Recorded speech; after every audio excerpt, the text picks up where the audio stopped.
துடைக்க முடியாத பெரும் துயர நிகழ்வு நடந்துவிட்டது. ஏன் நடந்தது, எப்படி நடந்தது, இதெல்லாம் ஆய்வு செய்யறதுக்கு முன்னாடி இது ஒரு எதிர்பாராத ஒரு விபத்து. இதுல யாரையும் குறை சொல்லி பயனில்லை. குழந்தைகள், கர்ப்பிணி பெண்கள், அவங்களுடைய இறப்பெல்லாம் பார்க்கும்போது ரொம்ப வேதனையா இருக்கு. 39 பேர் இதுவரை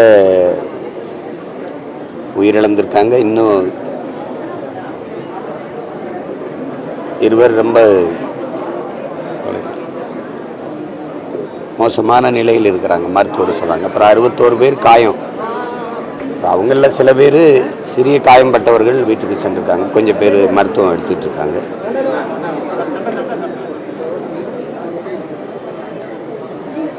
நடந்துருச்சு. இனி இதெல்லாம் நம்ம எல்லாருக்கும் ஒரு படிப்பினை. இது போன்ற பெரும் துயரங்கள் நிகழாம நம்ம கவனமா இருக்கணும். இது இப்ப என்ன சொல்லி இழந்தவர்களின் குடும்பத்துக்கு ஆறுதல் சொல்வதுன்னு தெரியல. மொத்தமாகவே இந்த நிகழ்ச்சி இந்த வேதனையான துயர நிகழ்வு எல்லாரையுமே அப்படியே அதிர்ச்சியில் உரைய வச்சிருச்சு. உலகெங்கும் இருக்கிற மக்களை, இதை பார்த்த மக்கள் எல்லாரையுமே, யாருக்குமே என்ன சொல்றதுன்னு தெரியல. இது என்னடா அப்படி ஆயிடுச்சு அப்படிங்கிறது தான் இருக்குது. இழந்தவர்கள் இந்த துயரத்திலிருந்து கடந்து வரணும், வேற வழி இல்லை. காயம்பட்டவர்கள் விரைவில் குணமாகணும். மருத்துவர்கள் நம்பிக்கையாக சொல்கிறாங்க, இன்னும் நாங்கள் சரியாக கவனிச்சுட்டு இருக்கோம், குணமாயிருவாங்கன்னு.